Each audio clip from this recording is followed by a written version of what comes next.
What have we learned over the last decade from our community empowerment work in Wandsworth?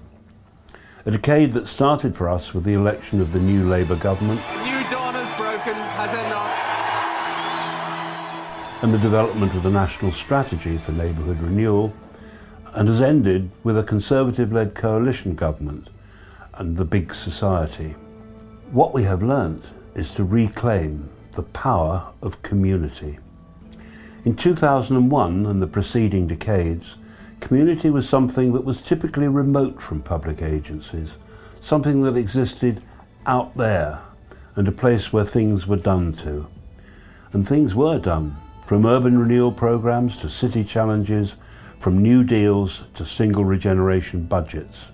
But communities were not places that had their own histories and traditions that should be cared for and nurtured, but places seen as places of poverty and deprivation.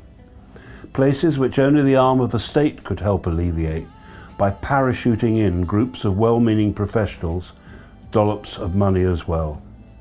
Over the last 10 years, though, we've borne witness to the abundant capacity and resourcefulness of our communities and our community leaders.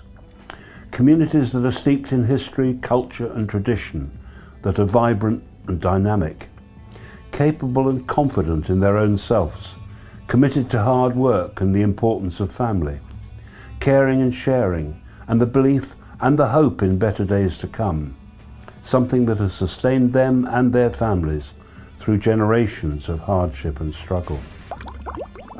We also learnt that our communities are not just poor and deprived individuals and families, they are communities of skills and talents. Our communities are also in our universities and colleges. They are in our trade unions and civic societies. They are our social clubs and our networks, our businesses and our public agencies. Today in Wandsworth and South West London, we're beginning to demonstrate how the power of communities and agencies to think and act in new types of ways is starting to have an impact on the way in which we design and deliver public services for the common good. So where did our story begin? The Neighbourhood Renewal programme of 1998 established 88 regeneration areas created across the country, each with its own community empowerment network. In priority terms, Wandsworth was listed as 87 out of the 88, and our task was to bring local communities into a partnership with the newly formed local strategic partnerships, which would then aim to, quote, bend the mainstream, unquote, and undertake joined-up thinking to reduce what was called, quote, postcode poverty, unquote. Well, because it's about partnership. It has to be, it's neither one side or the other, neither one thing or the other. It has to be all of us pooling our expertise and our knowledge to try and improve not only services but society. In order to respond to the task of building a community empowerment network from what was a dispirited, fragmented and marginalised civic society, we defaulted to the creation of networks and forums across the borough, from area-based forums in Battersea and Balham, and Tooting and Roehampton, to networks of interest for refugee and asylum seekers, black and minority ethnic people, older people and faith communities. Through the workshops and through the continuing work which we do, we can gather and begin to see how many organisations here, and I see a number of churches past Bishop Len Rose Church, for example, and there's a number of other churches here. We started NTA, we started Tooting Islamic Centre, we started the Association of Somali Women and Children, and then we grow. Who have got buildings which are prominent in the local community and which bring together in solidarity and in common purpose many, many people. And you can just imagine this place. At the weekend, Delroy was telling me you've now started a second service on a Sunday morning because the church is so busy. We were, however, operating under the heavier hand of public agency management, often very narrow and operating in separate silos, all of whom were becoming increasingly obsessed with targets and numbers and outputs and figures. But with the state attempting to do everything by itself for us, a legacy that was inherited from a welfare state, It also had a negative effect insofar as it disempowered communities from making the contributions that their histories and their cultures demanded of them to help themselves.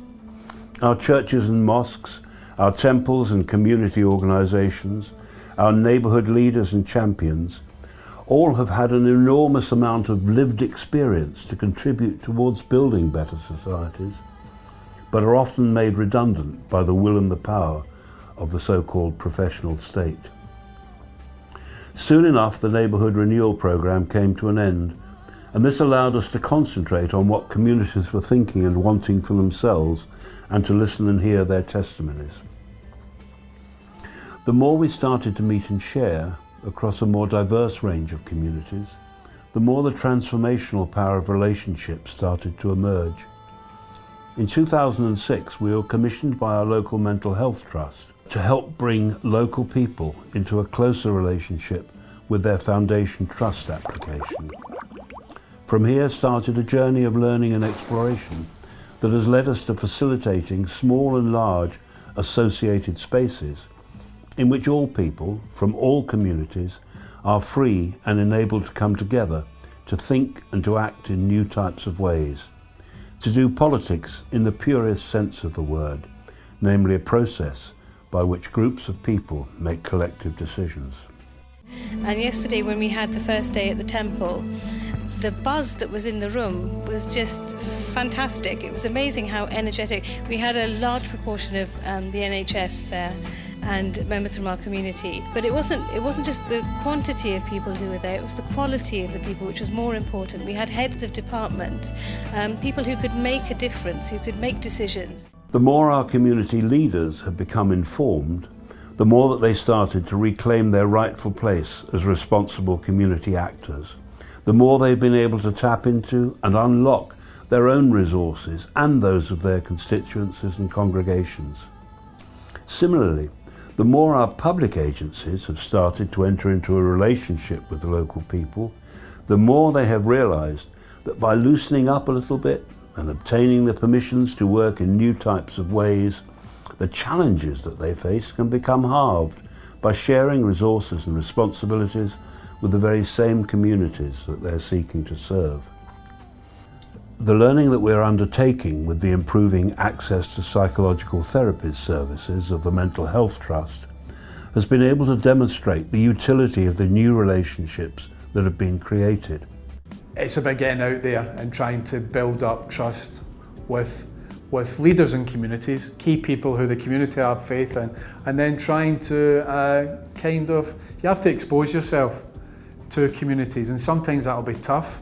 Sometimes you'll feel out of your depth, but we're all human beings, and the fact that we go out there saying we want to work with you, and then if you deliver something, and we can't make false promises, but if we can say to communities that we can get you access to depression services, we can get you access to talking therapies, we can make inroads into diabetes, then people will see there's something in it for us.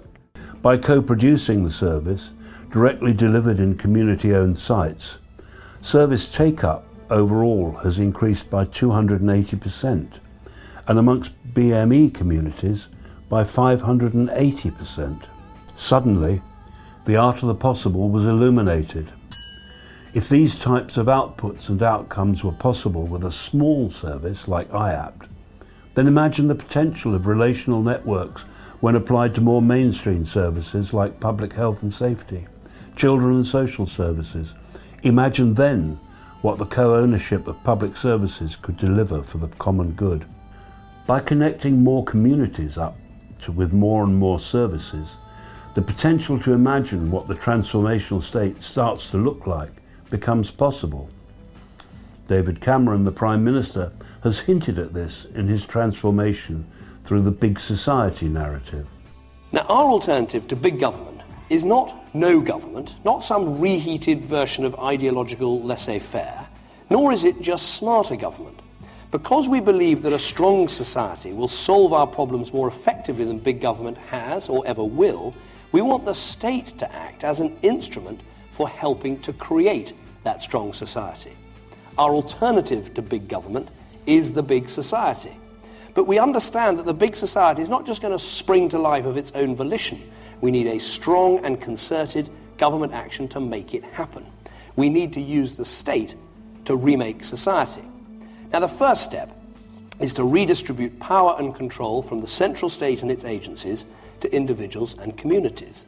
That way, we can create the opportunity for people to take responsibility. But for us, it doesn't go far enough. It still ghettoises communities into volunteering with local authorities, often attaching a small grants programme to it. This approach undermines the potential of what the Big Society project could actually achieve. It preserves the power of sectional interests within state agencies, prevents new types of meaningful cross-community and cultural relationships to form, and it doesn't present a big enough offer for people to become truly responsible, public-owning citizens. However, as with most things throughout history, it is often our government and state agencies that are having to play catch-up. The potential of a new politic is in fact all around us. The emergence of GP consortiums, if they seize the opportunity to open up the potential for new types of collaboration around healthcare with local people being at the centre of decision-making and delivery. The political space is being contested by new types of public thinkers, challenging the orthodoxy of the old order. Organisations like London Citizens and Locality and the Occupy campaigners tapping into a new type of citizen-empowered action. Facebook and Twitter are also revolutionising the way that we connect and communicate with each other. All of this beginning to shift and change the landscape within which we are living and working. What we have learnt then is that right here, in our local communities, in our local areas, it is the relationships that we have amongst ourselves as individuals and families and as professionals and community actors across services and structures that the power to change and make a difference really exists. Here in Wandsworth, we have already started to create these new types of relationships and to develop the methodologies and topographies that are enabling us to act and think in more progressive ways, ways in which social capital can be unlocked and add to public value. The next 10 years will bear witness to whether we've had the vision and the moral courage to take advantage of the opportunities of our time.